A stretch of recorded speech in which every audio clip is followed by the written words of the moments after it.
ஒரு அம்மா, அவங்களுக்கு 35 வயசு இருக்கும். குடும்பத்தில் எந்த கஷ்டமும் இல்லை.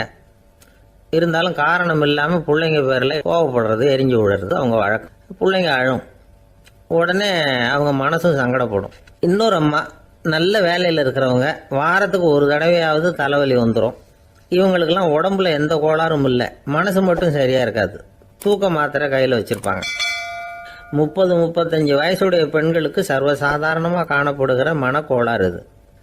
இதுக்கு பேர் மனவாட்டம், டிப்ரெஷன், மனமடிவு அப்படின்னு சொல்லலாம். இந்த நோய்க்கு அறிகுறி என்ன தெரியுமா? மனசில் வருத்தமான உணர்வு இருக்கும். அடிக்கடி அழலாம் போல தோணும். முன்னால் எல்லாம் எந்தெந்த செயலில் ஆர்வம் இருந்ததோ அதெல்லாம் குறைஞ்சிரும், அல்லது சுத்தமாகவே ஆர்வம் இல்லாமல் போயிடும். சில பெண்கள் இளம் வயசில் பக்கத்தில் இருக்கிறவங்க கிட்ட கலகலப்பாக பேசுவாங்க, வீட்டை அலங்கரிக்கிறதுல ஆர்வம் இருக்கும். இப்போ அதிலெல்லாம் ஆர்வம் இல்லாமல் போயிடும். எந்த வேலை செஞ்சாலும் சீக்கிரம் களைப்பு அடைஞ்சுடுறது மாதிரி ஆகிடும். நமக்கு யாருமே உதவியாக இல்லை, நம்ம எல்லாரும் கை விட்டுட்டாங்க போல இருக்குதே அப்படிங்கிற உணர்வுலாம் உண்டாகும். தன்னைத்தானே குறை சொல்லிக்குவாங்க. நாம் தப்பு பண்ணிவிட்டோம் போல இருக்குதே அப்படின்னு தோணும். குற்றம் பண்ணிட்டதா நினச்சி கஷ்டப்படுவாங்க. பசி இருக்காது, தூக்கத்தில் தொந்தரவு இருக்கும். அடிக்கடி செத்து போடலாங்கிற உணர்வு வரும். தற்கொலை பண்ணிக்கலாங்கிற எண்ணம் உண்டாகும். சில பேர் தற்கொலை முயற்சியில் கூட ஈடுபடுவாங்க. சில பேருக்கு பலவிதமான உடல் வலிகள் இருக்கும், பலவீனம் இருக்கும், சீக்கிரமாக களைப்படைஞ்சு போடுவாங்க.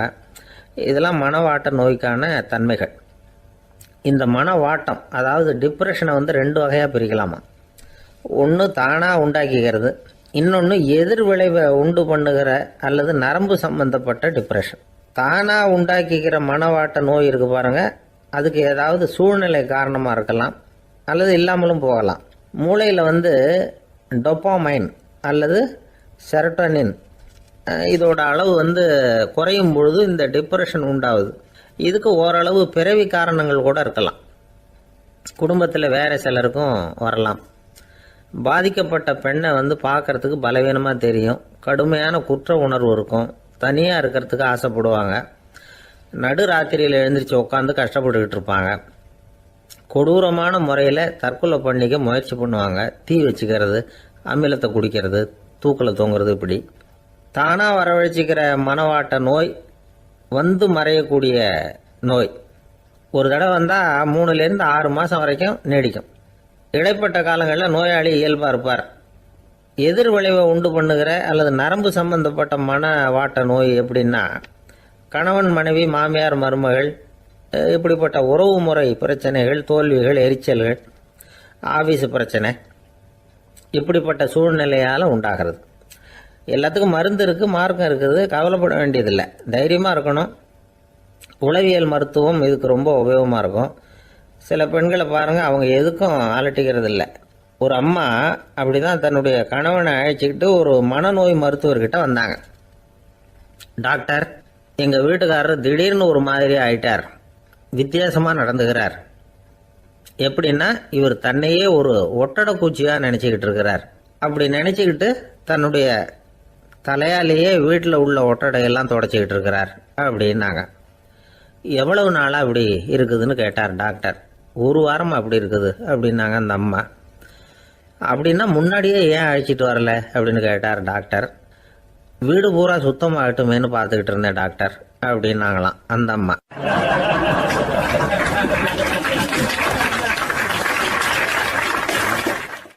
ஒரு ஊரில் ஒரு ஞானி இருக்கிறார், ரொம்ப பெரிய ஞானி, ரொம்ப வயசாயிட்டுது. கடைசி காலத்தில் அவர்கிட்ட சில பேர் வந்தாங்க. உங்கள் குரு யார் அப்படின்னு கேட்டாங்க. அவர் நிமிர்ந்து பார்த்தார். எனக்கு ஆயிரக்கணக்கான குருமார்கள் உண்டு, அவங்க பேரெல்லாம் சொல்லணும்னா இந்த காலம் பத்தாது, ஆனால் முக்கியமான ஒரு 3 பேரை பற்றி மட்டும் உங்களுக்கு சொல்கிறேன் அப்படின்னாராம். அப்புறம் சொன்னார், அந்த 3 பேரில் ஒருத்தன் ஒரு திருடன். ஒரு சமயம் ஒரு பாலைவனம் வழியாக நான் போய்கிட்டு இருந்தேன்.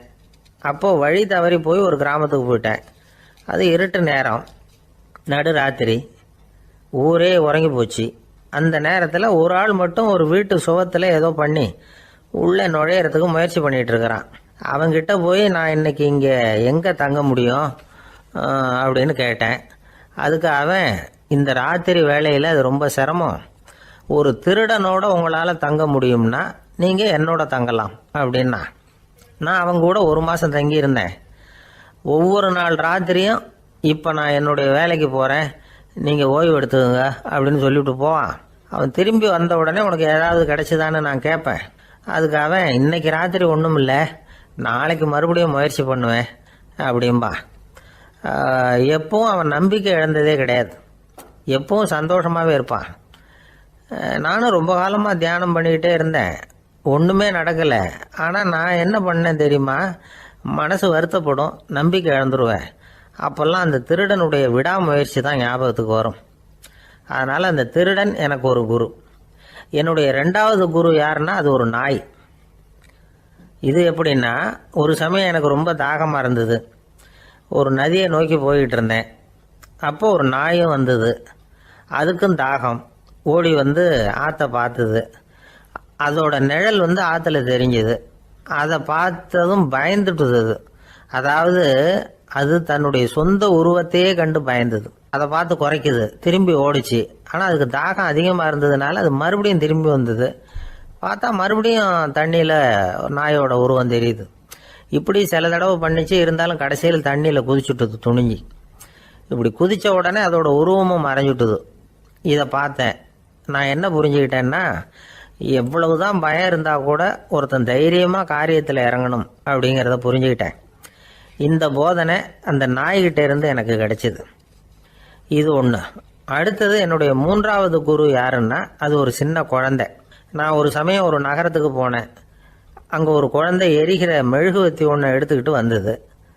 நான் அந்த குழந்தைய பார்த்து வேடிக்கையாக கேட்டேன், ஏன் பாப்பா இந்த மெழுகுவத்தியை நீயாவே கொளுத்துனியா அப்படின்னு கேட்டேன். ஆமான்னுது அந்த குழந்தை. சரி, இந்த மெழுகுவத்தி முன்னாடி எரியாமல் இருந்தது, இப்போ எரியுது. இந்த மெழுகுவத்திக்கு வெளிச்சம் எங்கேருந்து வந்தது, அதை எனக்கு காட்ட முடியுமா அப்படின்னு கேட்டேன் அந்த குழந்தைகிட்ட. இதுக்கு அந்த குழந்தை சிரிச்சுக்கிட்டு அந்த மெழுகுவத்தியை ஊதி அணைச்சுட்டுது. அதுக்கப்புறம் என்னை பார்த்து கேட்டுது, இப்போ இந்த மெழுகுவத்தியின் வெளிச்சம் போனதை பார்த்தீங்க இல்லையா, அது எங்கே போச்சுன்னு எனக்கு சொல்லுங்க அப்படின்னுது. அந்த குழந்தை இப்படி கேட்டதும் என்கிட்ட இருந்த ஆணவம் அழிஞ்சுட்டுது. நான் படித்ததெல்லாம் அந்த வினாடியில் சுக்கு நூறாக போயிட்டுது. என்னுடைய முட்டாள்தனத்தை நான் உணர்ந்தேன் அப்படின்னு இவ்வளவும் அந்த ஞானி விவரமாக சொன்னாராம். அதனால் நாம் இன்னார்கிட்ட இருந்து தான் இதை கற்றுக்கணுங்கிறது இல்லை, யாருக்கிட்ட இருந்தும் எதையும் கற்றுக்கலாம். நம்மால் ஒருத்தன் ஒரு நாய் வளர்த்துக்கிட்டு இருந்தான். அந்த நாய்க்கு வால் கிடையாது, யாரோ ஏற்கனவே வெட்டி எடுத்துட்டாங்க. இந்த நாய் தான் சார் எனக்கு குரு, அதுகிட்டே இருந்து கூட நான் பாடம் கற்றுக்கிட்டு இருக்கிறேன் அப்படின்னா. அப்படி என்ன கற்றுக்கிட்டேன் இந்த வால் இல்லாத நாய்கிட்ட இருந்து அப்படின்னு கேட்டோம். நாம் யாருக்கிட்டையும் வாலாட்டக்கூடாது அப்படிங்கிற பாடத்தை அதுகிட்டே இருந்து தான் நான் கற்றுக்கிட்டேன் அப்படின்னா.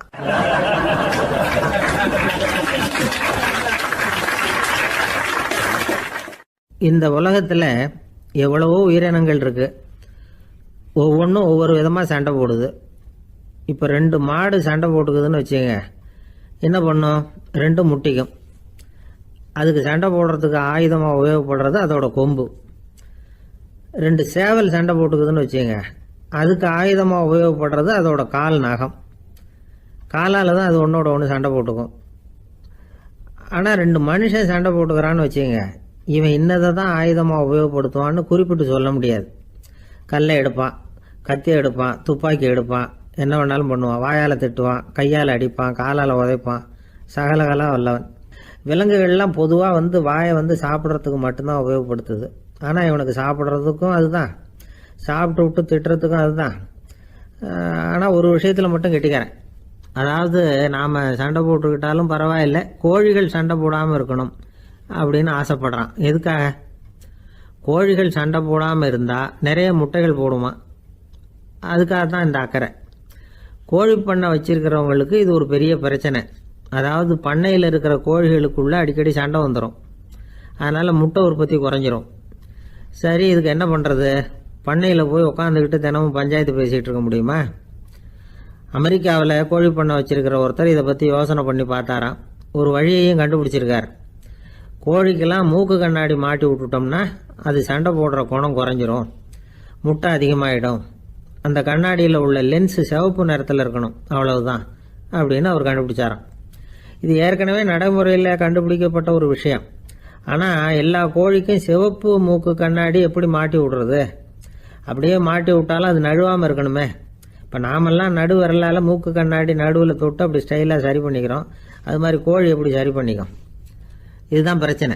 இதுக்கு அவர் என்ன வழி கண்டுபிடிச்சாருன்னா, கோழிக்கெல்லாம் மூக்கு கண்ணாடிக்கு பதிலாக விழியொட்டு வில்லைகள், கான்டாக்ட் லென்ஸ், அதை பொருத்தி விட்டா என்ன அப்படின்னு யோசனை பண்ணார். அதே மாதிரி பண்ணார்.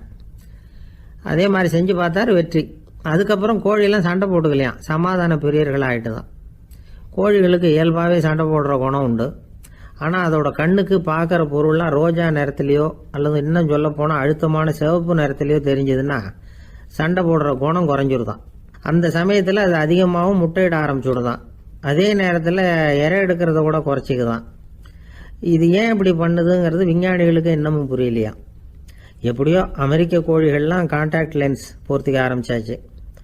கோழி கழுத்தை பிடிச்சிக்கிட்டு ஒரு சில வினாடிகளில் அதை பொருத்தி விட்றாங்களாம். கோழியோட ஆயுள் பூரா அது அப்படியே இருக்குமா. பண்ணையில் முட்டை உற்பத்தி குறைஞ்சா இது மாதிரி விஞ்ஞானபூர்வமாக பரிகாரம் தேடுறது தான் நல்லது. நமக்கு வேண்டியப்பட்ட ஒருத்தர், அவர் ஒரு கோழி பண்ணை வச்சுருந்தார்.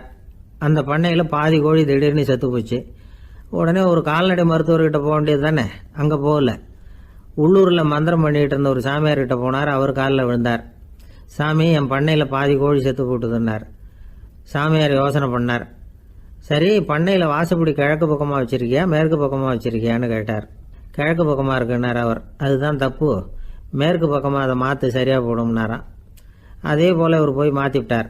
அப்பவும் பாதி செத்து போச்சு. மறுபடியும் சொன்னார், சாமி மறுபடியும் பாதி கோழி செத்து போட்டுதேன்னார். சரி, கூரை எப்படி போட்டிருக்க, ஓடு போட்டிருக்கியா இல்லை கீத்து போட்டிருக்கியான்னார். ஓடு போட்டிருக்கேன்னாராம் அவர். அதுதான் தப்பு, கீத்து போட்டுரும், சரியாக போடும்னாராம்.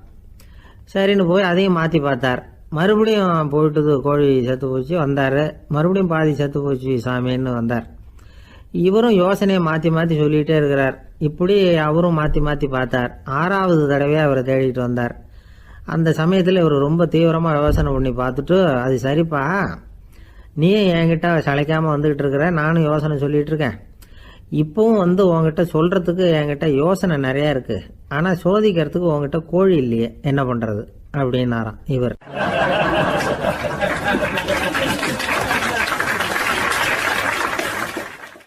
ஒரு ஊரில் ஒரு பெரிய ஞானி இருந்தார். அவர் படுக்கையில் இருந்தார். இன்னும் கொஞ்ச நேரம்தான் அவர் இந்த உலகத்தில் இருக்க போகிறார். அவரை சுற்றி ஏகப்பட்ட கூட்டம். ஏற்கனவே அவருடைய உபதேசங்களை கேட்டவங்க பல பேர் அவரை சுற்றி நிற்கிறாங்க. அந்த ஞானி மெதுவாக கண்ணை திறந்து பார்க்குறார். எல்லாரும் அவருடைய கடைசி வார்த்தையை கேட்கறதுக்காக அவளோட காத்துக்கிட்டு இருக்கிறாங்க. அந்த ஞானி மெதுவாக பேச ஆரம்பித்தார். நான் என்னுடைய வாழ்நாள் பூராவும் உங்களுக்கு நிறைய போதனைகள் சொல்லிக்கிட்டு இருக்கிறேன். பேரானந்தம், மகிழ்ச்சி, தியானத்தன்மை, இதை பற்றியெல்லாம் சொல்லியிருக்கிறேன். இப்போ நான் வேற ஒரு கரைக்கு போய்கிட்டு இருக்கிறேன். நான் இனிமேல் இந்த கரையில் இருக்க மாட்டேன். நீங்கள் நான் சொன்னதையெல்லாம் கேட்டீங்க, ஆனால் எதையும் நீங்கள் நடைமுறைப்படுத்தி பார்க்கல. எல்லாம் கேட்டதோடு சரி, அதோட விட்டுவிட்டீங்க. அப்புறம் அதை தள்ளி போட்டுக்கிட்டே வந்துட்டீங்க. மேலும் அதை தள்ளி போடுறதுல எந்த பிரயோஜனமும் கிடையாது. இப்போ நான் போய்கிட்டு இருக்கிறேன். உங்களில் யாராவது என்னோட வர்றதுக்கு தயாரா அப்படின்னு கேட்டார். அவ்வளவுதான். யாரும் வாயை திறக்கல. ஒரே மௌனம், சத்தமே இல்லை. ஒருத்தர் பார்த்துக்கிட்டே நிற்கிறாங்க. அந்த கூட்டத்தில் ஒரு ஆள் அந்த ஞானி கூடவே 40 வருஷத்துக்கு மேலே இருந்திருக்கிறான். அவனும் வாயை திறக்காமல் இன்னொருத்தன் முகத்தை பார்த்துக்கிட்டே நிற்கிறான். இந்த சமயத்தில் பின்னாடி நின்றுக்கிட்டு இருந்த ஒருத்தன் கையை தூக்கினான். ஞானி அவனை பார்த்தார். சரி, ஒருத்தனுக்காவது நம்மோட வர்றதுக்கு தைரியம் இருக்குது அப்படின்னு நினச்சார். ஆனால் அந்த ஆள் என்ன சொன்னான் தெரியுமா? ஐயா, நீங்கள் கேட்குறப்போ நான் உடனே எழுந்திருக்கல, கையை மட்டும்தான் தூக்கினேன். என்ன காரணம்னா, நான் எப்படி அடுத்த கரைக்கு சேர்றதுங்கிறது தெரிஞ்சுக்கிறதுக்காக தான். அந்த விவரத்தை மட்டும் இப்போ உங்ககிட்ட இருந்து நான் தெரிஞ்சுக்க ஆசைப்படுறேன். ஏன்னா இப்போ நான் உங்கள் கூட வர்றதுக்கு தயாராக இல்லை. எவ்வளவோ காரியங்களை நான் இன்னும் இங்கே முடிக்க வேண்டி இருக்குது. வீட்டுக்கு ஒரு விருந்தினர் வந்திருக்கிறார். என்னுடைய இளைய மகனுக்கு கல்யாணம் பண்ணி வைக்கணும். அதனால் இன்னைக்கு உங்கள் கூட வர முடியாது. அது மட்டும் இல்லை, இப்போ உங்கள் கூட அடுத்த கரைக்கு வந்தால் திரும்பி வர முடியாதுன்னு வேற சொல்கிறீங்க. அதனால் இப்போ நான் வரல. இன்னொரு நாள் நிச்சயமாக நான் வர்றேங்க, உங்களை சந்திக்கிறேன். அதனால் இப்போ நீங்கள் இன்னொரு தடவை எங்களுக்கு விளக்கமாக சொல்லணும். ஏற்கனவே பல தடவை சொல்லியிருக்கிறீங்க. தயவு பண்ணி இப்போ ஒரு தடவை சொன்னீங்கன்னா சௌகரியமாக இருக்கும். அந்த அடுத்த கரையை அடையிறது எப்படி, இப்போ ஒரு தடவை அதை விளக்கமாக சொல்லிட்டீங்கன்னா நல்லா ஞாபகப்படுத்திக்குவேன். அது சரியான சமயம் வர்றப்போ இது எனக்கு உதவியாக இருக்கும் அப்படின்னு நானா. ஆனால் உண்மை என்ன தெரியுமா? அந்த சரியான சமயம் வரவே இல்லை அப்படிங்கிறது தான் உண்மை. இப்படி அந்த கதை முடியும். இந்த கதை அந்த ஒரு ஆளுக்கு மட்டும் இல்லை, கிட்டத்தட்ட எல்லாருக்குமே அது பொருந்தும் அப்படிங்கிறாங்க விவரம் தெரிஞ்சவங்க. எல்லாருமே அந்த சரியான தருணத்துக்காக தான் காத்துக்கிட்டு இருக்கிறாங்களாம். அதுக்காக ஜோசியம் பார்க்குறாங்க, கைரேகை பார்க்குறாங்க, நாளைக்கு என்ன நடக்குங்கிற ஆவலில் எல்லாரும் காத்துக்கிட்டு இருக்கிறாங்க. ஆனால் அந்த ஒரு நாள் ஒருபோதும் வரப்போகிறதில்ல. நீங்கள் தள்ளி போடுறதுக்காக பல அர்த்தமில்லாத காரணங்களை தேடுறீங்க அப்படிங்கிறார் ஒரு ஞானி. காத்திருக்கிறதுலேயே நம்ம காலம் ஓடி போயிடுது. ஏன்னா இன்னைக்கு நாம் சிந்திக்கிறது நாளைக்கு நாம் சிந்திக்கிறது இல்லை. ஒவ்வொரு நாளும் ஒவ்வொரு மாதிரி போயிடுது. நாளைக்கு மறுநாளை பற்றியே சிந்திக்கிறோம். இப்படியே அது பாட்டுக்கு போயிடும். கரையை தொட்டு பார்க்குறது எப்போ, இதுதான் கேள்வி. நமக்கு வேண்டியப்பட்ட ஒருத்தர் ஒரு ரயில்வே பிளாட்ஃபாரத்தில் நின்றுட்டு இருக்கிறார். அங்கே இருக்கிறவங்க கிட்ட கேட்குறாராம், விசாரிக்கிறார், ஏங்க கிழக்க போகிற ரயில் போயிட்டுதுங்களான்னாராம். போயிட்டுதுன்னு இருக்கிறாங்க. கொஞ்ச நேரம் கழிச்சு ஏங்க மேற்க போகிற ரயில் போயிட்டுதுங்களான்னு கேட்டிருக்காரு. போயிட்டுதுங்களான் இருக்காங்க. அப்புறம் கொஞ்ச நேரம் கழிச்சு மறுபடியும் ஏங்க 10:30 மணி வண்டி போயிட்டுதான்னு கேட்டிருக்காரு. தொடர்ந்து காலையிலேருந்து சாயந்தரம் வரைக்கும் இப்படி ஒரே இடத்துல நின்றுட்டு கேட்டுக்கிட்டே இருக்கிறார். இதை பார்த்துக்கிட்டு இருந்த ஒருத்தர் அவர்கிட்ட ஏங்க நீங்கள் எங்கே போகணும் அப்படின்னு கேட்டாராம். இவர் மெதுவாக சொன்னாராம், இந்த ரயில்வே லைனை தாண்டி அந்த பக்கம் போகணும் அப்படின்னாராம்.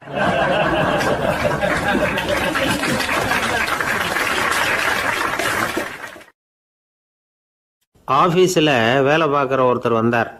பேசாமல் ஒரு 10 நாள் லீவு போட்டுடலாமா பார்க்குறேன் அப்படின்னார். ஏன்னு கேட்டோம். என்னுடைய மேலதிகாரி ஒரு முசுடு சார், அவர்கிட்ட வேலை பார்க்குறது ரொம்ப கஷ்டமாக இருக்குது அப்படின்னார். ஆஃபீஸில் வேலை பார்க்குறவங்கெல்லாம் ஒரு விஷயத்தை நல்லா ஞாபகத்தில் வச்சுக்கணும். மேலதிகாரிங்கிறவர் ஒரு பெரிய மகான் இல்லை, அவரும் ஒரு மானிட பிறவி தான்.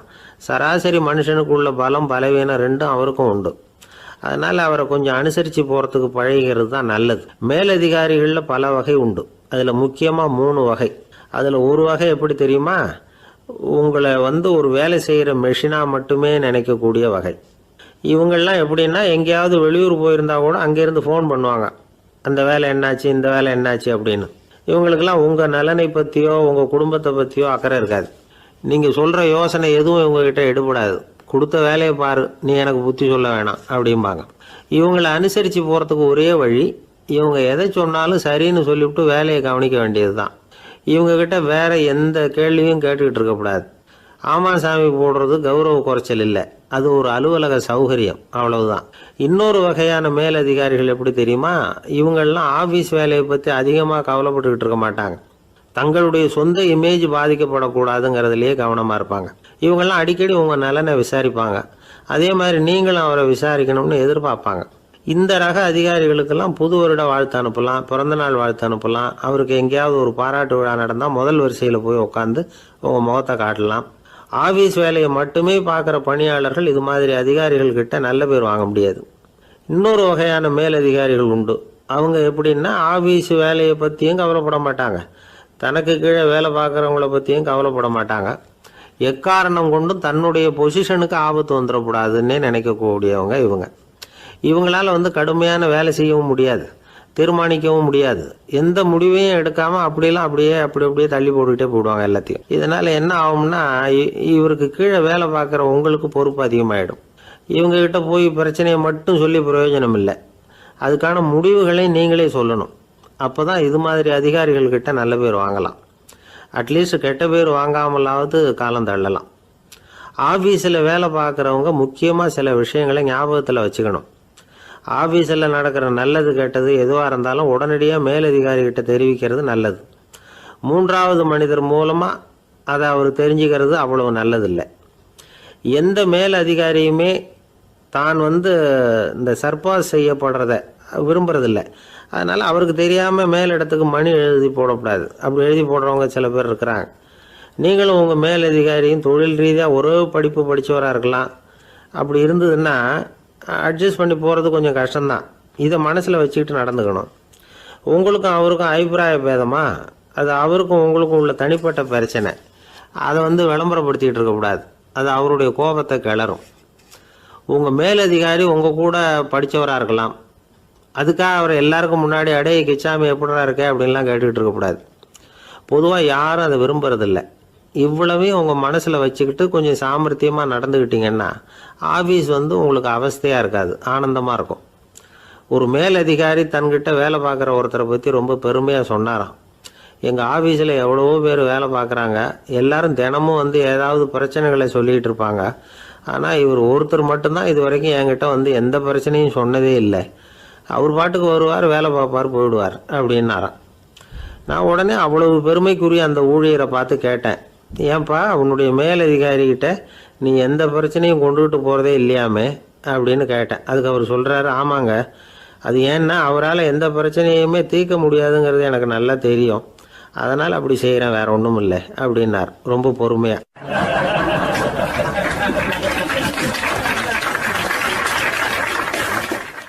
ஒருத்தர் ரொம்ப கவலையோடு உட்காந்துருந்தார். எதை பற்றி சார் கவலைப்படுறீங்கன்னு கேட்டோம். எதிர்காலத்தை பற்றி கவலைப்படுறேன்னார். ஏன்னு கேட்டோம். என்ன பண்ணுறதுன்னே தெரியல சார், எதிர்காலம் ஒரே இருட்டாக இருக்குது, பாதையே புரியலன்னார். இன்றைக்கி நம்ம இளைஞர்கள் பல பேருக்கு எதிர்காலம் இருட்டாக தான் தெரியுது. அவங்கெல்லாம் இந்த கதையை கொஞ்சம் கேட்கணும். ஒரு மலை அடிவாரத்தில் ஒரு சின்ன கிராமம். அந்த மலை ரொம்ப உயரமானது. அடர்த்தியாக செடி கொடிகள் மரங்கள் அதில் மண்டி கிடக்குது. பகல் வேளையில் இருட்டாக தான் இருக்கும், அவ்வளோ அடர்த்தி. அந்த மலை உச்சியில் ஒரு கோவில். நாள் ராத்திரியே புறப்பட்டாதான் காலையில் அந்த கோயிலுக்கு போய் சேர முடியும். கிராமத்து இளைஞன் ஒருத்தன் அந்த மலை உச்சிக்கு போக வேண்டியிருந்தது.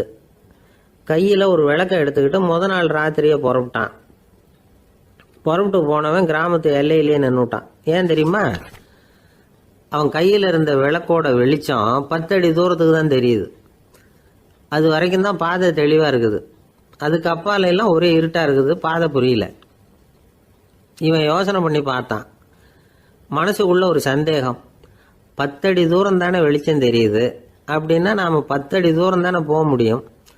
அதுக்கு அந்தாண்ட ஒரே இருட்டாக இருக்குது, அதில் எப்படி நாம் நடந்து போகிறது? நாம் ரொம்ப தூரம் நடந்து போய் ஆகணுமே. அப்படிப்பட்ட நினப்பெல்லாம் அவனுக்கு வந்துட்டுது. இதுதான் அவன் மனசில் ஏற்பட்ட தயக்கம். இப்படி யோசிச்சுக்கிட்டே அந்த இளம் ஆசாமி புறப்பட்ட இடத்துலயே நின்றுகிட்டு இருக்கிறான். அந்த சமயத்தில் ஒரு வயசான பெரியவர் அந்த பக்கமாக வந்தார். அவர் கையில் இதை விட சின்னதாக ஒரு விளக்கு வச்சிருந்தார். அது எப்படின்னா அது ஒரு 5 அடி தூரத்துக்கு தான் வெளிச்சம் காட்டுது. அவ்வளவு சின்ன விளக்கு. அவரும் மலை உச்சிக்கு போகிறதுக்காக தான் வந்துகிட்டு இருக்கிறார்.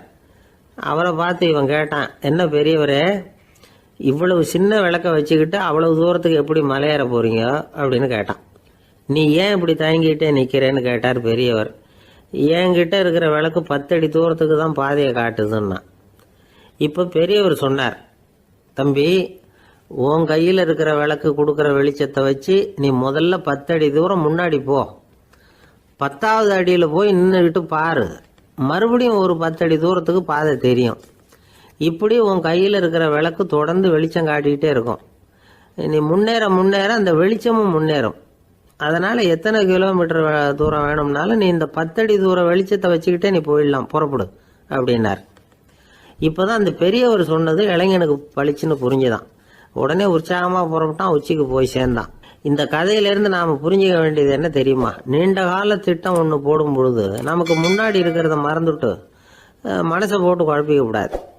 உங்கள் கையில் என்ன இருக்கோ அதுலேயே உங்கள் எதிர்காலம் மறைஞ்சிருக்குது. கண் முன்னாடி தெரியறத வச்சு ஆரம்பிங்க, போக போக வழி தானா புலப்படும் அப்படிங்கிறார் ஒரு பெரியவர். பெரிய பயணங்களையெல்லாம் இப்படி தான் நடத்த வேண்டியிருக்கும். ஒவ்வொரு அடியாக எடுத்து வச்சா ஓடி போய் சேர்ந்து விடலாம்.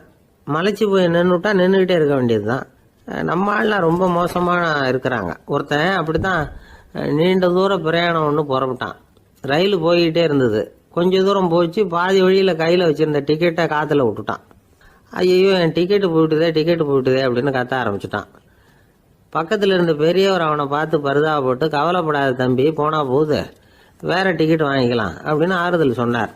அதுக்கு அவன் சொல்கிறான், சார், நான் அதுக்காக அழலை, அந்த டிக்கெட்டு கிடைச்சா தானே நான் எந்த ஊருக்கு போகணுங்கிறது எனக்கு தெரியும் அப்படிங்கிறான்.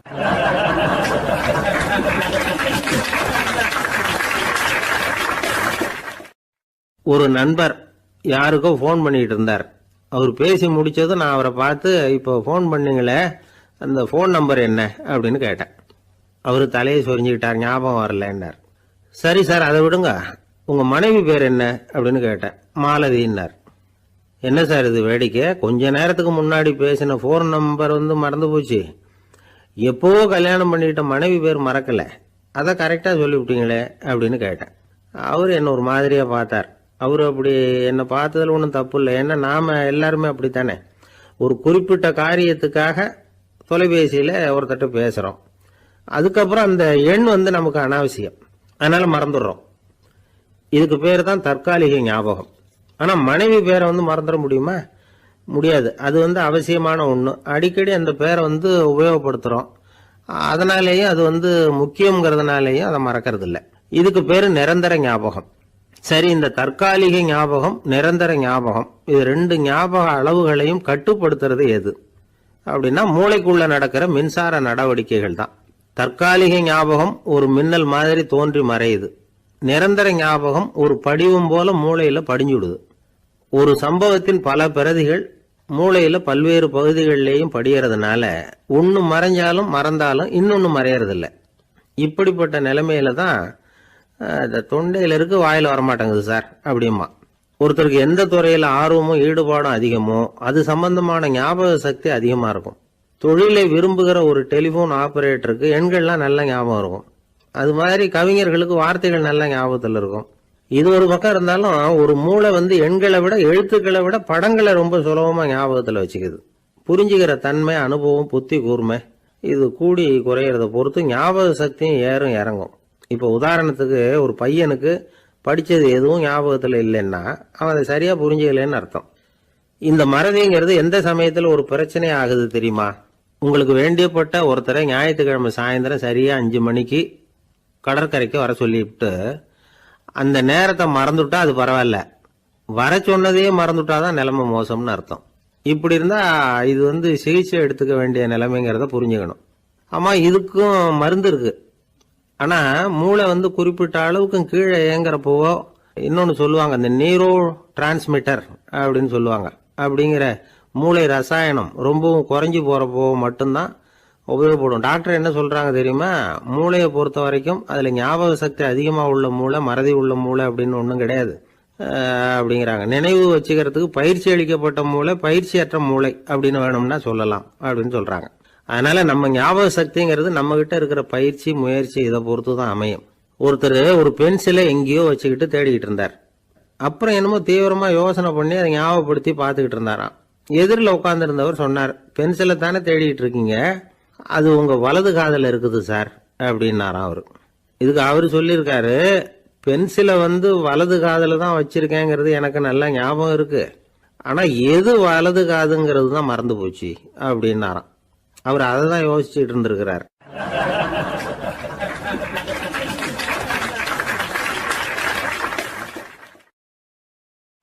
ஒருத்தர் ஓடி வந்தார். இன்னொருத்தரை பார்த்து, சார் உங்க சைக்கிளை ஒரு நாள் இரவல் கொடுங்களேன், பக்கத்து ஊருக்கு போயிட்டு வர வேண்டியிருக்கு அப்படின்னார். இவர் சைக்கிளை கொடுத்து பத்திரமா கொண்டுட்டு போங்கன்னார். சார் இதை பத்திரமா கொண்டு போறேன், கவலையே வேணாம், ஏன்னா இது உங்களோட சைக்கிள் அப்படின்னு நான் நினைக்கல, என்னோட சைக்கிளா நினைக்கிறேன் அப்படின்னார்.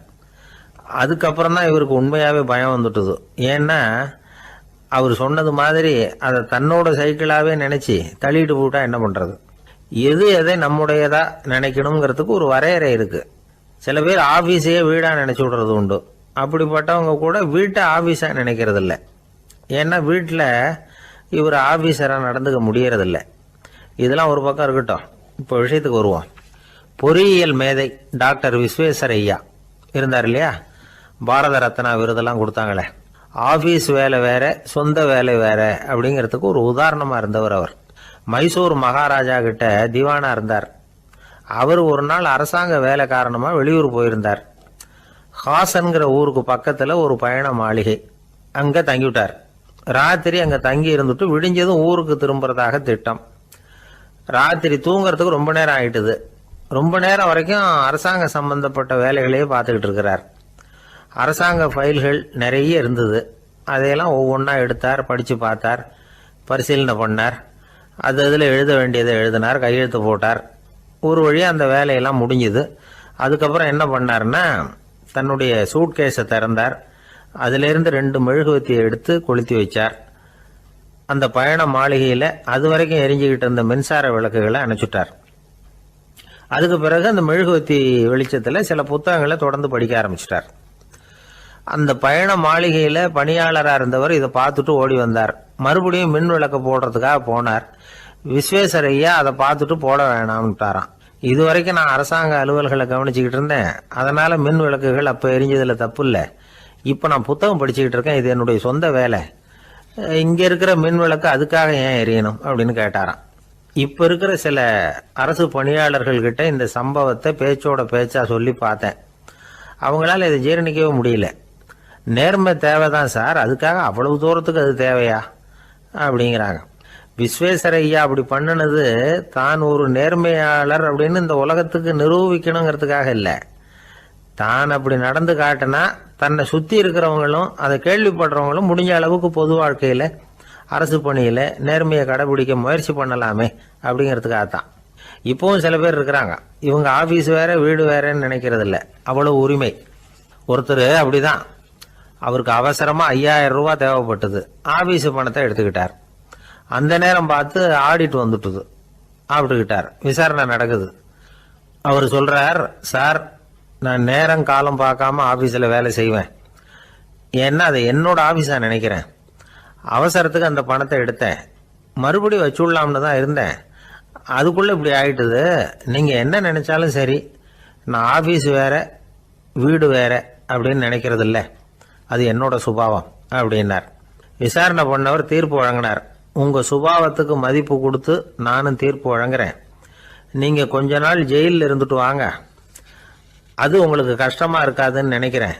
ஏன்னா அங்கே போனாலும் நீங்கள் உங்கள் சுபாவப்படி வீடு வேற ஜெயில் வேறன்னு நினைக்க மாட்டீங்க அப்படின்னாராம்.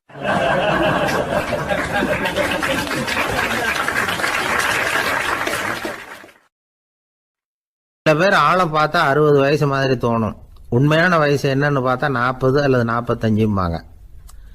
சில பேரை பார்க்கறதுக்கு 45 மாதிரி தெரியும், உண்மையிலேயே 65 தாண்டி இருப்பாங்க. ஒரு மனிதனுக்கு 2 வகையான வயது உண்டுங்கிறார் ஓஷோ. அதாவது உடம்புக்குன்னு ஒரு வயசு, மனசுக்குன்னு ஒரு வயசு. முதல் உலக மகாயுத்தம் நடந்தது இல்லையா, அது முடிஞ்சதுக்கு அப்புறம் முதல் தடவையா மனிதனின் மூளை வளர்ச்சியை பற்றி மனநல வைத்தியர்கள் ஒரு கணக்கெடுப்பு சோதனை நடத்தினாங்களாம். அது வரைக்கும் மனிதனுக்கு 2 வகையான வயது உண்டுன்னு யாரும் சிந்திச்சதே இல்லையா. அந்த உலக மகாயுத்தம் முடிஞ்சதுக்கு அப்புறம் மனிதனுடைய சராசரி மனதின் வயதை கணக்கிட்டு பார்க்கும் பொழுது அவங்களுக்குலாம் ரொம்ப அதிர்ச்சியாக இருந்துதான். ஏன்னா அது ரொம்ப பின்தங்கிய நிலையில் இருந்திருக்கு, வளர்ச்சி அடையாத நிலையில் இருந்திருக்கு. அவங்க கண்டுபிடிச்ச பிரகாரம் அப்போ மனசோட சராசரி வயசு என்ன தெரியுமா, 14. அப்படின்னா பார்த்துங்க, உடல் ரீதியாக ஒருத்தரோட வயசு 70 கூட இருக்கலாம், ஆனால் மனசோட வயசு 14 தான். இதுக்கு நேர்மாறாக அமைஞ்சு போச்சுன்னு வச்சுங்க. அதாவது ஒருத்தருக்கு உண்மையிலேயே 14 வயசு, அதாவது உடலோட வயசு 14, அவரோட மனசின் வயசு 70ன்னு வச்சுக்கோங்க. இப்படி அமைஞ்சுட்டுதுன்னா அவர் சீக்கிரம் ஞானத்தன்மை அடைஞ்சிருவார் அப்படின்னு அர்த்தம். இப்போ நமக்கெல்லாம் உடம்போட வயசு மனசோட வயசு ரெண்டும் ஒன்றா இருந்துட்டா அதுவே போதும், அதுவே பெரிய விஷயம். இப்போ எமர்சன் கிட்ட போய் ஒருத்தர் கேட்டாரா உங்கள் வயசு என்ன அப்படின்னு. அவர் உடனே பதில் சொல்லியிருக்கார் 360 வருஷம் அப்படின்னாராம். கேட்டவர் குழம்பி போயிட்டார். அவர் என்ன சொல்கிறாரு, 360 வயசா, என்ன நம்ம காதில் தான் சரியாக விழலையா? எமர்சன் எப்பவும் உண்மையை பேசுகிற ஒரு சிறந்த அறிவாளி, அவர் இப்படிலாம் பொய் சொல்ல மாட்டாரே அப்படின்னு ஒரு யோசனை பண்ணிக்கிட்டே இவர் மறுபடியும் அவர் கிட்ட போனாராம். ஐயா நீங்கள் சொன்னது சரியாக என் காதில் விழலை, அதனால் மறுபடியும் கேட்குறேன் உங்கள் வயசு என்ன அப்படின்னாராம். எமர்சன் மறுபடியும் சொல்லியிருக்கிறார் 360 வருஷம்னு. வந்தவருக்கு உண்மையிலேயே அதிர்ச்சியாக போட்டுது. அதுக்கப்புறம் மெதுவாக ஆரம்பித்தாராம். ஐயா நீங்கள் சொல்கிறத என்னால் ஏற்றுக்க முடியாது, எப்படி பார்த்தாலும் இப்போ உங்களுக்கு வயசு ஒரு 60க்கு மேலே இருக்காதுன்னு நினைக்கிறேன் அப்படின்னாராம். நீங்கள் சொல்கிறது சரிதான், அது என் உடம்போட வயசுன்னாராம் எமர்சன். அப்படின்னா ஏற்கனவே நீங்கள் சொன்னது அப்படின்னு கேட்டிருக்காரு, அது என் மனசோட வயசு அப்படின்னாராம். நம்மளை பொறுத்த வரைக்கும் அறிவு தூசு படிஞ்சிருக்கு, அது மாதிரியே அன்பும் மாசுபட்டிருக்கு. இது ரெண்டையும் சுத்தம் பண்ண வேண்டியிருக்குது, அப்போ தான் நாம் சரியான வயசில் வாழ முடியும். ஒரு ஆசாமி இருக்கிறார், அவருக்கு உடம்போட வயசு அதிகம், மனசோட வயசு ரொம்ப குறைச்சல், குழந்தை மாதிரி. அவர் ஒரு ஆஸ்பத்திரியில் படுத்திருக்கிறார். நர்சம்மா எல்லாருக்கும் மருந்து கொடுத்துட்டு போகிறாங்க. கொஞ்ச நேரம் கழித்து திரும்பி வந்தாங்க. அப்போ இவர் அந்த அம்மாவை கூப்பிட்டு சொல்கிறார், இதை பாருங்கள் சிஸ்டர், நீங்கள் எல்லாருக்கும் சின்ன சின்ன மாத்திரையாக கொடுத்துட்டு எனக்கு மட்டும் நீளமான மாத்திரையாக கொடுத்துட்டீங்க, முழுங்கிறதுக்கு ரொம்ப கஷ்டமாக போச்சு, இனிமேல் எனக்கும் சின்ன மாத்திரையாக கொடுங்க சிஸ்டர் அப்படின்னாராம். அந்த அம்மா உடனே அதிர்ச்சியாகி தலையில் அடிச்சுக்கிட்டாங்களாம். நான் கஷ்டப்பட்டு மாத்திரையை முழுங்கினத்துக்கு நீங்கள் ஏம்மா தலையில் தட்டிக்கிறீங்க அப்படின்னு கேட்டிருக்காரு இவர். இதுக்கு அவங்க சொல்லியிருக்கிறாங்க, நான் உங்களுக்கு கொடுத்துட்டு போனது மாத்திரை இல்லைங்க, அது தெர்மாமீட்டர் அப்படின்னாங்களாம்.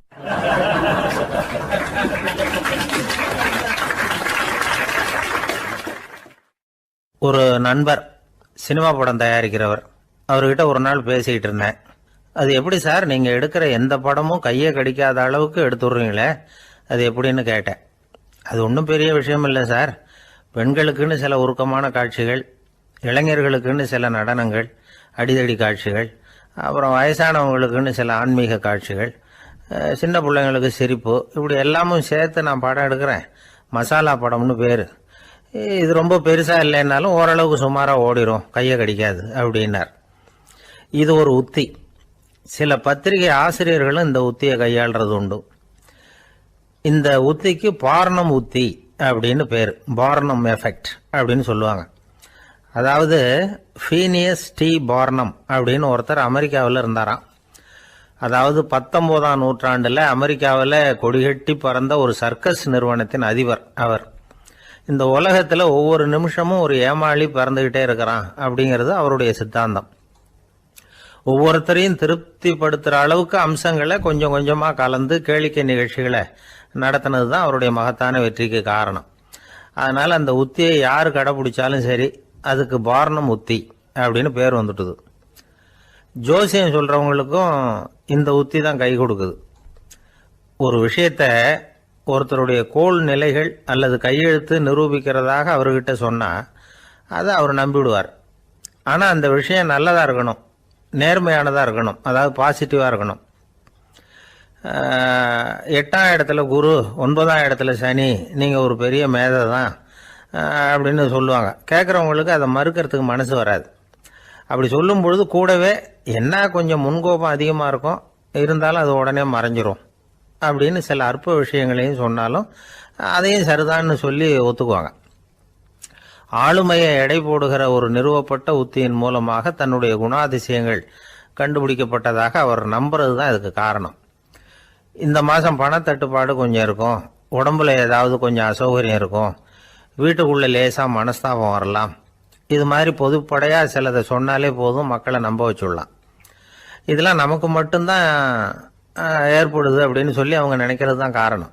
இதுதான் பார்னம் உத்திங்கிறது. மனிதர்கள் பாராட்டுகளை விரும்புகிறதும் விமர்சனங்களை வெறுக்கிறதும் பார்னம் உத்தியின் அடுத்த கூறு. அதனால் ஒருத்தருக்கு ஜோசியம் சொன்னாலும் சரி, அவருடைய ஆளுமையை மதிப்பிடுறதாக இருந்தாலும் சரி, அவரை புகழற மாதிரி இருந்தாலும் சரி, அப்படி இருந்தால் தான் அது சரியாக இருக்கும். சாதகமான விஷயங்களை அதிகமாகவும் பாதகமான விஷயங்களை நாசூக்காகவும் சொன்னால் மக்கள் அதை நம்பிடுவாங்க. ஒருத்தரை கருமின்னு சொன்னால் ஏற்றுக்க மாட்டார். அதையே கொஞ்சம் மாற்றி நீங்கள் கொஞ்சம் சிக்கனமான ஆசாமி அப்படின்னு சொன்னால் நீங்கள் சொல்கிறது சரிதான் சார் அப்படிம்பார். நீங்கள் பெரிய செலவாளி தான், இருந்தாலும் நல்ல விஷயங்களுக்கு தான் செலவழிப்பீங்க அப்படின்னு சொல்லணும். இப்படி இந்த பார்னம் உத்தியை கடைபிடிச்சி இன்னைக்கு வெற்றிகரமாக காலம் தள்ளுறவங்க நிறைய பேர் இருக்கிறாங்க. இந்த உலகத்தில் ஒவ்வொரு நிமிஷமும் ஒரு ஏமாளி பறந்துக்கிட்டே இருக்கிறான் அப்படிங்கிறது தான் ஃபீனியஸ் பார்னம் அவர்களுடைய நம்பிக்கை. அதை விட அடுத்தவங்களை ஏமாளியாக நினைக்கிற மனுஷர்கள் தான் இன்னைக்கு உலகத்தில் ரொம்ப அதிகம். ஒருத்தர் தன்னுடைய மேல் அதிகாரிகிட்ட போய், ஐயா ஒரு நாள் லீவு வேணும், என் தங்கச்சிக்கு கல்யாணம் அப்படின்னார். அவர் பார்த்தார், ஒரு 10 நிமிஷம் வெளியில் இருங்கன்னார். 10 நிமிஷம் கழித்து கூப்பிட்டார், இதை பாருங்க, நீங்கள் சொல்கிறது பொய், இப்போ உங்கள் தங்கச்சிக்கு ஃபோன் பண்ணேன், அவங்க தனக்கு 2 வருஷத்துக்கு முன்னாடியே கல்யாணம் ஆகிட்டதாக சொல்கிறாங்க அப்படின்னார்.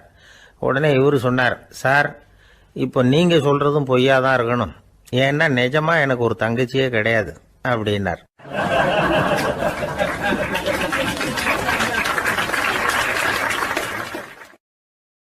ஒரு நீதிமன்றம், அங்கே ஒரு கொலை வழக்கு சம்பந்தமாக விசாரணை நடந்துக்கிட்டு இருக்குது.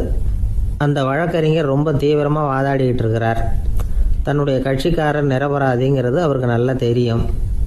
அதனால தான் அவர் சார்பாக வாதாடுறதுக்கே ஒத்துக்கிட்டார். அப்படி அவர் மும்முரமாக வாதாடிக்கிட்டு இருக்கிற சமயத்தில் அவசரமாக தந்தி ஒன்று வந்து சேர்ந்தது. அதை வாங்கி படித்து பார்த்தார். அதுக்கப்புறம் அதை மடித்து தன்னுடைய கோட்டு பையில் வச்சுக்கிட்டு தொடர்ந்து வாதாட ஆரம்பிச்சிட்டார். பேசி முடித்தார். அதுக்கப்புறம் அங்கே கோர்ட்டில் இருந்த சக வக்கீல்கள் அவர்கிட்ட வந்தாங்க. தந்தி ஒன்று வந்ததே, என்ன விஷயம் அப்படின்னு விசாரிச்சாங்களாம். அப்போ அவர் சொல்லியிருக்கிறார், ஊரில் சிகிச்சைக்காக போயிருந்த என்னுடைய மனைவி இறந்து போனதாக தந்தி வந்திருக்குது அப்படின்னாராம். மற்ற வக்கீல்களுக்கு அதிர்ச்சி. என்னங்க இது, மனைவி இறந்ததை விட கேஸு முக்கியமாக உங்களுக்கு அப்படின்னு கேட்டிருக்கிறாங்க. இறந்து போன என் மனைவி மறுபடியும் திரும்பி வர போகிறதில்ல, ஆனால் என்னுடைய கட்சிக்காரர் ஒரு கொலை வழக்கில் மாட்டிக்கிட்டார். அவரும் நிரபராதி. அவர் உசுரை நான் காப்பாற்ற வேணாமா? இதுதான் என்னுடைய கடமை அப்படின்னாராம். இப்படி இவர் சொன்னதும் எல்லாரும் அப்படியே திகைச்சு போய் நின்றுட்டாங்களாம். சரி, கடமைக்கு முக்கியத்துவம் கொடுத்த அந்த வழக்கறிஞர் யார் தெரியுமா? அவர் தான் இரும்பு மனிதர் சர்தார் வல்லபாய் பட்டேல். குஜராத் மாநிலத்தில் 1875 அக்டோபர் 31 அன்றைக்கு ஜாவேரி பாய் அப்படிங்கிறவருக்கு 4வது பிள்ளையா அவர் பிறந்தாராம். இந்த ஜாவேரி பாய் யார் தெரியுமா? ஜான்சி ராணி லட்சுமி பாய் போர் படையில் ஒரு வீரராக பணிபுரிஞ்சவர். இளம் வயசில் வல்லபாய் பட்டேல் ரொம்ப சிரமப்பட்டு படிச்சிருக்கார். விடாமுயற்சி வெற்றியை கொடுத்தது. கல்லூரியிலையும் காலடி வச்சார். அதுக்கப்புறம் வக்கீல் பட்டத்தையும் வாங்கினார். பிரிட்டிஷ் ஆட்சி நடந்துக்கிட்டு இருந்த சமயம் குஜராத்தை சேர்ந்த பர்டோலி தாலுக்காவில் விவசாயிகள் மேலே அரசாங்கம் திடீர்னு நில வரியை வசதி விட்டு தான். ஏழை விவசாயிகள் ரொம்ப கஷ்டப்பட்டுருக்காங்க. அரசாங்கம் வரி செலுத்தாத விவசாயிகளின் நிலங்களையெல்லாம் ஜப்தி செஞ்சுதான். அரசாங்கத்தை எதிர்க்கிறவங்களையெல்லாம் கைது பண்ணி சிறையில் அடைச்சுட்டாங்களாம்.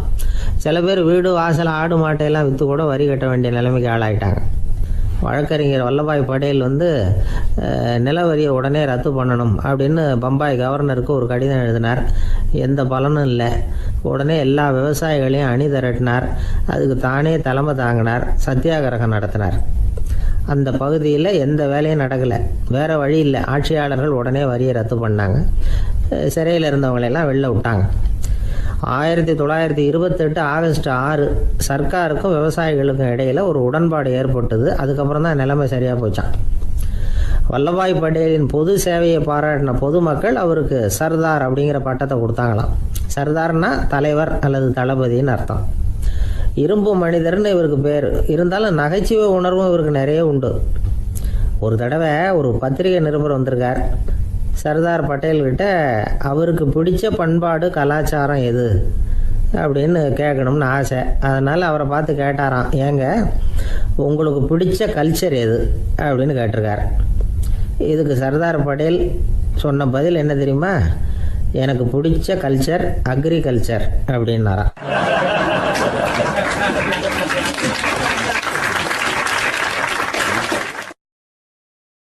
ஒரு சராசரி மனிதனுடைய இயல்பு என்ன? இன்பம் வந்தால் துள்ளி குதிப்பான், துன்பம் வந்தால் சோர்ந்து போய் ஒரு மூலையில் உட்காந்துருவான். இவன் தான் சராசரி மனிதன். ஆனால் ஒருத்தன் இன்பம் வந்தால் அதுக்காக மகிழ்ச்சி அடையிறதில்ல, துன்பம் வந்தால் அதுக்காக சோர்ந்து போகிறதில்ல அப்படின்னு வச்சுக்கோங்க. அப்படி இருந்தால் அவன் சாதாரண ஆள் கிடையாது. ஒரு ஊரில் ஒரு ஞானி இருந்தார். அவரை தேடிட்டு ஒரு பெரியவர் வந்தார். ஐயா, ஞானத்தில் சிறந்த ஞானம் எது அப்படின்னு கேட்டாராம். இதுக்கு அந்த ஞானி என்ன பதில் சொன்னார் தெரியுமா? இன்பத்தினால மகிழ்ச்சி அடையாமலும் துன்பத்தினால சோர்வு அடையாமலும் இருக்கிறது தான் அந்த ஞானம், பெரிய ஞானம் அப்படின்னாராம். சரி சுவாமி, அப்படிப்பட்ட ஞானம் உங்களுக்கு எப்படி வந்ததுன்னு கேட்டிருக்காரு இவர். அதை நான் ஒரு கழுதைகிட்ட இருந்து கற்றுக்கிட்டேன் அப்படின்னாராம் அவர். இவருக்கு ஒன்றும் புரியல. ஒரு மாதிரியாக முழிச்சிருக்கிறார். இதை அவர் புரிஞ்சுக்கிட்டார். நீங்கள் நாளைக்கு காலையில் நம்முடைய ஆசிரமத்துக்கு வாங்க, புரிய வைக்கிறேன்னாராம். சரின்னு அவர் போயிட்டார். மறுநாள் காலையில் ஆசிரமத்துக்கு வந்து சேர்ந்தார். ஞானி அவரை கூப்பிட்டு உட்கார வச்சார். வாங்க இப்படி உட்காருங்க, கொஞ்ச நேரத்தில் இந்த வழியாக ஒரு கழுதை போகும், அதை கவனித்து பாருங்கன்னாராம். இவருக்கு இன்னமும் ஒன்றும் புரியாமல் போச்சு. ஒரே குழப்பம். இருந்தாலும் அந்த ஞானி சொன்னது மாதிரியே உட்காந்துருக்கிறார். கொஞ்ச நேரத்தில் அந்த வழியாக ஒரு கழுதை போச்சு. அது முதுக நிறைய அழுக்கு மூட்டைகள், அதை சுமந்துக்கிட்டு போகுது.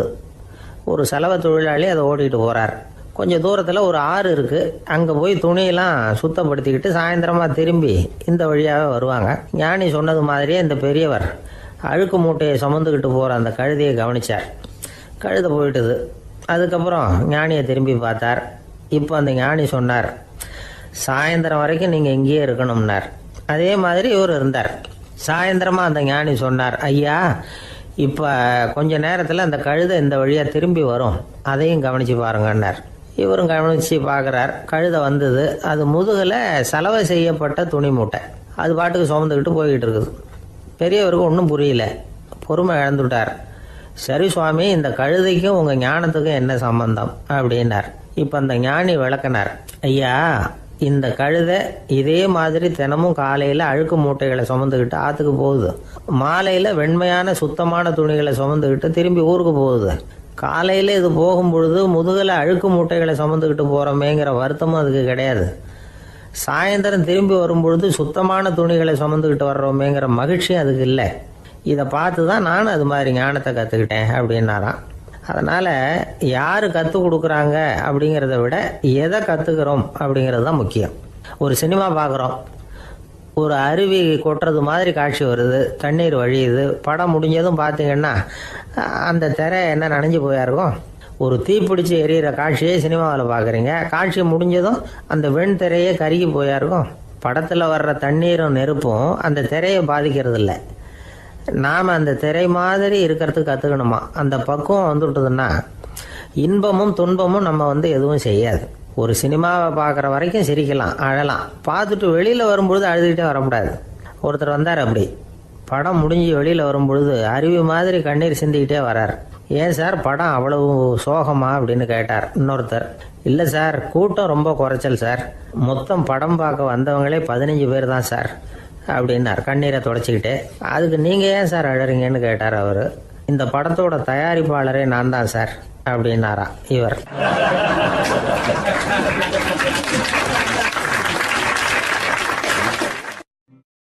ஒரு நண்பர் வந்தார். ரொம்பவும் இறுக்கமாக உடை அணிஞ்சிருந்தார். அதாவது ஆடைக்குள்ளே அவர் மாட்டிக்கிட்டு இருந்தது மாதிரி தெரிஞ்சது. ஏன் துணி குறைச்சலாக எடுத்துட்டிங்களா அப்படின்னு கேட்டோம். இல்லைங்க, எனக்கு எப்போவுமே இறுக்கமாக உடை அணிகிறது தான் பிடிக்கும் அப்படின்னார். ஒருத்தர் எப்படி உடை அணிகிறார் அப்படிங்கிறத வச்சு அந்த ஆள் எப்படிப்பட்டவர் அப்படிங்கிறத கண்டுபிடிச்சிடலாம். உடை அணிகிற விதம் ஒருத்தருடைய மனநிலையை வெளிப்படுத்துதான். இப்போ இறுக்கமான உடை அணிகிறவங்க பொதுவாக மன நிம்மதி இல்லாதவங்களாக இருப்பாங்களாம், கோபக்காரங்களாக இருப்பாங்களாம். ரொம்ப தொலைதொலைப்பாக ஆடை அணிகிறவங்க இருக்கிறாங்கல்ல, அவங்கெல்லாம் அமைதியான ஆளாக இருப்பாங்களாம், சாந்தமாக இருப்பாங்களாம். இவங்கெல்லாம் போராடுறதுக்கு சரியாக வரமாட்டாங்களாம். இப்படி ஒரு கணிப்பு இருக்குது. அதனால தான் போர் வீரர்களுக்கெல்லாம் இறுக்கமான உடையை தான் கொடுக்கறது வழக்கம். ஆனால் சன்னியாசிகளை பாருங்கள், அவங்களுக்கெல்லாம் ரொம்ப தொலை உடைகள் தான். அவங்கெல்லாம் டைட் பேண்ட் போட்டுக்கிட்டு நிற்க மாட்டாங்க சன்னியாசிகள்லாம். அதே மாதிரி சன்னியாசிகள்லாம் காவி உடையை தேர்ந்தெடுக்கிறதுக்கும் காரணம் உண்டு. பல ஆண்டுகள் சோதனை செஞ்சு பார்த்துட்டு தான் சன்னியாசத்துக்கு காவி தான் சரி அப்படின்னு முடிவு பண்ணியிருக்கிறாங்க. இப்போ பௌதீக விஞ்ஞானப்படியும் அதுதான் சரி. அதாவது சூரிய ஒளியில் 7 வண்ணங்கள் உண்டு. ஒரு பொருள் மேலே அது விழும்பொழுது அந்த பொருள் நமக்கு சிவப்பாக தெரிஞ்சதுன்னா அந்த பொருள் சிவப்பை தவிர மற்ற எல்லா நிற கதிர்களையும் உள்வாங்கிக்கிட்டு சிவப்பு நிறத்தை மட்டும் வெளியில் விடுது. அதாவது விலக்கி விடுது. அதனால தான் அந்த பொருள் சிவப்பாக தெரியுது. உடல் ஆரோக்கியத்துக்கு ஓரளவு சிவப்பு தேவைப்படுது. அதனால தான் காவி உடை அணிஞ்சால் சூரிய ஒளி ஓரளவு சிவப்பை விலக்கிவிடும். அதாவது சிவப்பின் பலனும் கிடைக்கும், இந்த சிவப்பின் கெடுதலும் இல்லை அப்படின்னு யோசனை பண்ணாங்க. காவி உதய வேளையின் நிறம். கீழ் வானத்தில் கதிர் உதிக்கிற வேளையில் முதல் ஒளி தோன்றுகிற நேரத்தில் காவி நிறம் தான் கசியும். தியானம் செய்கிறப்போ முதல்ல காணக்கூடிய ஒளி காவி நிறம் தான். தியானத்தின் உச்ச நிலையின் நிறம் நீலம். தியானம் காவி நிறத்தில் ஆரம்பமாகி நீல நிறத்தில் நிறைவடைகிறது அப்படிங்கிறார் ஓஷோ. நீலம் தியான சிகரம், காவி தியான ஆரம்ப குறியீடு, ஒரு சன்னியாசியின் ஆரம்ப தரிசனம் அப்படிங்கிறார் அவர். ஒருத்தர் நாள் பூரா காவி உடையே அணிஞ்சிருந்தா அந்த நிறம் அவருக்கு தியானத்தை பற்றிய நினைவை ஊட்டிக்கிட்டே இருக்கும். இப்படியே ஆடைக்கும் தியானத்துக்கும் இடையில ஒரு தொடர் ஏற்படுது. ஒரு துறவியின் உள்ளார்ந்த பண்பா அது மாறுது. கடை வீதியில் ஒரு பொருள் வாங்க போகிறோம், அது மறந்துடக்கூடாதுங்கிறதுக்காக ஞாபகம் முடிச்சு போட்டுக்கிறோம். அந்த முடிச்சுக்கும் பொருளுக்கும் தொடர்பு இல்லை. ஆனால் கடை வீதிக்கு போன உடனே அந்த முடிச்சு அந்த பொருளை ஞாபகப்படுத்துது. அதாவது அந்த முடிச்சு ஒரு தொடர்பு அம்சமாக அமையுது. அது மாதிரி தான் காவி உடையும். ஒரு துறவி நடக்கும் பொழுது, சாப்பிடும் பொழுது, குளிக்கும் பொழுது அவருடைய காவி உடை அவருக்கு ஞாபகப்படுத்திக்கிட்டே இருக்கும். அது ஒரு நிலைப்படுத்தப்பட்ட நினைவாக ஞாபக முடிச்சாக மாறிடுது. காவி ஆடை இல்லைன்னா ஒருத்தரால் துறவியாக முடியாதுன்னு அர்த்தம் இல்லை. அதே நேரத்தில் காவி ஆடையால் ஒன்றும் பிரயோஜனம் இல்லை, அதில் ஒன்றும் அர்த்தம் இல்லை அப்படின்னு சொல்லிட முடியாது. இதுதான் உண்மை. இவ்வளவு தூரம் காவி ஆடையை பற்றி சொல்கிறதுனால எல்லாரும் சன்னியாசியாக போயிடுங்க அப்படின்னு நாம் சொல்கிறதாக யாரும் நினச்சிடக்கூடாது. மனசுக்கும் நிறத்துக்கும் உள்ள சம்பந்தத்தை தெரிஞ்சுக்கிறதுக்காக தான் இவ்வளவும். நமக்கு தெரிஞ்ச நண்பர் ஒருத்தர் இருக்கிறார், ஆஃபீஸில் வேலை பார்க்குறவர். ஒவ்வொரு மாதமும் 20ஆம் தேதிக்கு பிறகு அவரை போய் பார்த்தீங்கன்னா காவி உடை அணிஞ்சிக்கிட்டு, கண்ணை மூடிக்கிட்டு, கை ரெண்டையும் விரித்து வச்சுக்கிட்டு தியானத்திலேயே உட்காந்துருப்பார். ஏன் இப்படி பண்ணுறீங்கன்னு கேட்டேன். அதாவது 20ஆம் தேதிக்கு பிறகு என் கையில் ஒரு பைசா கூட கிடையாது, ஒரு சன்னியாசி லெவலில் இருக்கிறேன், என்கிட்ட எதுவும் செலவுக்கு கேட்காத அப்படின்னு என் மனைவிக்கு நான் சூக்காக உணர்த்துறதுக்காக அப்படி உட்காந்துருப்பேன் அப்படின்னு விளக்கம் கொடுக்குறார் அவர்.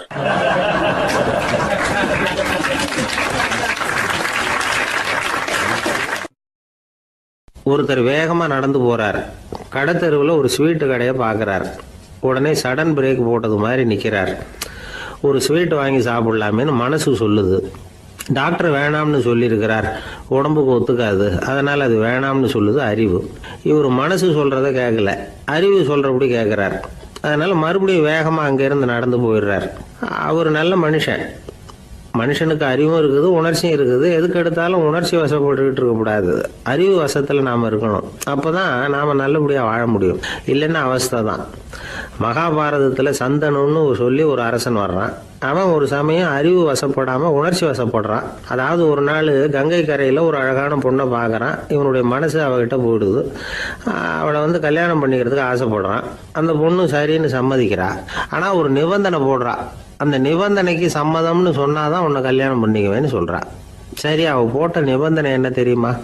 இது மாதிரி, நான் உங்க மனசு புண்படுற மாதிரி எந்த காரியம் பண்ணாலும் நீங்க என்ன ஏன்னு கேட்கக்கூடாது, நான் செய்யற காரியத்தை தடுக்கவும் கூடாது. அப்படி நீங்க செஞ்சா அடுத்த கணமே நான் உங்களை பிரிஞ்சு போயிடுவேன். இதுதான் அந்த பொண்ணு போட்ட நிபந்தனை. சந்தன அரசன் இந்த நிபந்தனையை ஒத்துக்கலாமா? இதை அறிவுபூர்வமாக யோசிச்சிருந்தா இதுக்கு கட்டுப்பட்டுக்க மாட்டான். இந்த நிபந்தனைக்கு நான் சம்மதிக்க மாட்டேன்னு தான் சொல்லியிருக்கணும். ஆனால் அவன் அந்த நேரத்தில் உணர்ச்சி வசத்தில் இருந்தான். அதனால நீ என்ன சொன்னாலும் சரின்னு ஒத்துக்கிட்டான். அவளை கல்யாணம் பண்ணிக்கிட்டான். இதனால என்ன ஆச்சு? 7 பச்சை இளம் குழந்தைகளை பிறந்த உடனே அவள் கங்கையில் தூக்கி எறிஞ்சி கொல்லக்கூடிய கோர காட்சியை இவன் ஒன்று முன்னாடி ஒன்றா பார்க்க வேண்டியதாக போச்சு. கடைசியில் 8வது குழந்தை பிறந்ததுன்னு தான் அவனுடைய அறிவு மேலோங்குது. அந்த கொடிய செயலை தடுத்து நிறுத்துறான். அந்த 8வது குழந்தை தான் பின்னாடி பீஷ்மர் ஆகிறார். ஒரு பக்தி பிரசங்கத்தில் ஒரு பேச்சாளர் இந்த விஷயத்தை சொல்லிவிட்டு இன்னொரு விஷயமும் சொன்னார். அது என்னன்னா, சந்துனு மன்னன் அறிவுக்கும் உணர்ச்சிக்கு நடுவில் அகப்பட்டு தவிச்சதுனால அவன் வம்சத்தில் வந்த கௌரவர்கள் உணர்ச்சி வசப்பட்டாங்க, பாண்டவர்கள் அறிவு வசப்பட்டாங்க அப்படின்னு சொன்னார். மனுஷனுக்கு உணர்ச்சியை விட அறிவு மேலோங்கி இருக்கணுங்கிறது சரிதான். ஆனால் அந்த அறிவை எப்படி உபயோகப்படுத்துறோங்கிறது முக்கியம். ஒருத்தர் சொன்னார், சார் இன்னைக்கு கோயம்புத்தூரில் ஒரு கல்யாணம், அதுக்கு நான் போக முடியலேன்னு நினைக்கும் பொழுது மனசுக்கு ரொம்ப வருத்தமாக இருக்குது சார் அப்படின்னார். ரொம்ப உணர்ச்சி வசப்பட்டார். அதுக்காக கவலைப்படாதீங்க சார், ஒரு வாழ்த்து தந்தி கொடுத்துருங்களேன் அப்படின்னார் இன்னொருத்தர். அது எப்படி சார் முடியும்னார் அவர். நான் தானே சார் கல்யாண மாப்பிள்ளை அப்படிங்கிறார் அந்த ஆள்.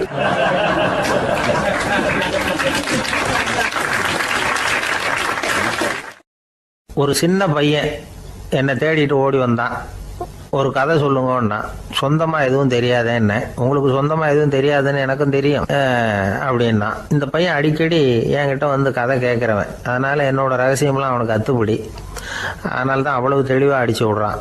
சரி, இப்போ என்ன செய்யலாம்னு, பழைய கதை ஏதாவது ஒன்று சொல்லுங்களேன்னா. உனக்கு கிருஷ்ணதேவராயரை தெரியுமான்னு. அவர்கிட்ட நேரில் பழக்கம் இல்லை, ஆனால் அவரை பற்றி புஸ்தகத்தில் படிச்சிருக்கேன்னா. சரி, இவன்கிட்ட மேற்கொண்டு பேச்சு கொடுத்தா நம்மளை ஒரு மாதிரி ஆக்கி விடுவான் அப்படிங்கிறத யூகம் பண்ணிட்டு அவனை உட்கார வச்சு கடைசி வரைக்கும் குறுக்க பேசக்கூடாது அப்படின்னு ஒரு கண்டிஷனையும் போட்டுட்டு அந்த கதையை சொன்னேன். ஒரு சமயம் கிருஷ்ணதேவராயர் சமஸ்தானத்துக்கு ஒரு பெரிய வித்வான் சேர்ந்தாராம். என்னோட போட்டி போடுறதுக்கு இந்த ஊரில் யாராவது இருக்கீங்களா அப்படின்னு சவால் விட்டாராம். அந்த ஊரில் இருந்த பெரிய பெரிய வித்வான்லாம் இது ஏதுனா வம்பா போச்சுன்னு நினைக்க ஆரம்பிச்சிட்டாங்க. யாரும் அந்த ஆளோட போட்டி போடுறதுக்கு தயாராக இல்லை. எல்லாரும் நடுங்கிக்கிட்டு இருக்கிறாங்க. அந்த நேரத்தில் ஒருத்தன் மட்டும் தைரியமாக முன்னுக்கு வந்தான். அது யாருன்னா தெனாலிராமன். அந்த சமஸ்தானத்தில் விகட கவி அவன். என்ன அனுப்புங்க போட்டிக்கு, நான் ஜெயிச்சு காட்டுறேன்னா. உனக்கு அவ்வளவு தைரியம் இருக்குதா அப்படின்னு கேட்டாங்க. தைரியம் மட்டும்தான் என்கிட்ட இருக்குது, ஆனால் தைரியம் இருந்தால் அதிர்ஷ்டம் தேடிட்டு வருங்கிறது எனக்கு தெரியும் அப்படின்னா. அடுத்த நாள் போட்டி ஆரம்பமாச்சு. அந்த பெரிய வித்வான் வந்து நின்னார். தெனாலிராமன் எதிரில் வந்து நின்னா. அந்த வித்வான் ஒரு விரலை காட்டினார். தெனாலிராமன் பதிலுக்கு 2 விரலை காட்டினான். வித்வான் 3 விரலை காட்டினார். இவன் உடனே 4 விரலை காட்டினான். உடனே 5 விரலை காட்டினார் அவர். தெனாலிராமன் உடனே தன்னுடைய கை முஷ்டியை காட்டினான், கையை மூடி காட்டினான். அவ்வளோதான். அந்த பெரிய வித்வான் கிருஷ்ணதேவராயர் காலில் விழுந்தார். நான் தோத்துட்டேன், என் தோல்வியை ஒத்துக்கிறேன் அப்படின்னு சொல்லிவிட்டார். கிருஷ்ணதேவராயர் அவரை தனியாக அழைச்சிட்டு போய் என்ன நடந்ததுன்னு விசாரித்தார். அந்த வித்வான் விளக்கம் கொடுத்தார். ஆண்டவன் ஒருவன் தான் உண்டுங்கிறத விளக்கறதுக்காக நான் ஒரு விரலை காட்டினேன். அப்படி இல்லை, சக்தியை சேர்த்தா சக்தி சிவன் 2 பேர் உண்டுன்னு உங்கள் வித்வான் 2 விரலை காட்டினார். மூர்த்திகள் 3 பேருங்கிறதுக்காக நான் 3 விரலை காட்டினேன். வேதங்கள் 4ன்னு சொல்லி ஒரு 4 விரலை காட்டினார். பஞ்சபூதங்கள் 5ன்னு நான் 5 விரலை காட்டினேன். அதையெல்லாம் அடக்கி ஆளணும்னு சொல்லி அவர் கையை மூடி உறுதியாக காட்டினார். அடடா, உங்கள் வித்வானுக்கு எப்பேற்பட்ட அறிவு! அவர் தான் ஜெயிச்சார், நான் தோத்துட்டேன் அப்படின்னார் அவர். அப்படி சொல்லிவிட்டு அவர் போயிட்டார். அதுக்கப்புறம் தெனாலிராமனை கூப்பிட்டு என்னப்பா நடந்தது அப்படின்னு கேட்டாராம். அதுக்கு தெனாலிராமன் விளக்கம் கொடுத்துருக்குறான். அவன் முதல்ல என்னை கொன்னுடுவேன்னு அந்த வித்வான் ஒரு விரலை காட்டினான். உடனே ஒரு 2 கண்ணையும் தோண்டி போடுவேங்கிறதுக்காக நான் 2 விரலை காட்டினேன். உனக்கு நாமம் போட்டுருவேன்னு சொல்லி 3 விரலை காட்டினான். அதை அழிச்சிருவேன்னு 4 விரலை காட்டினேன். உன்னை அரைஞ்சிருவேன்னு அவன் 5 விரலை காட்டினான். நான் உங்களை குத்தி போடுவேன்னு சொல்லி கையை மூடி காட்டினேன் அப்படின்னா. இப்போ பாருங்க, ஜெயிச்சது யார்? தைரியம் மட்டும் இருந்துட்டா அதிர்ஷ்டம் தானாக தேடி வருங்கிறது எவ்வளவு உண்மையாக போச்சு. அதனால் நாம் எப்பவும் தைரியமாக இருக்கணும்னு சொல்லிவிட்டு என் எதிரில் கதை கேட்டுட்டு உட்காந்துருந்த சின்ன பையனை பார்த்தேன். அவன் என்னை நிமிர்ந்து பார்த்தான். அவன் தன்னோட கை கால் 2ஐயும் ஒரு மாதிரியாக என் முன்னால் தூக்கி 20 விரலை காட்டினான். எனக்கு ஒன்றும் புரியல.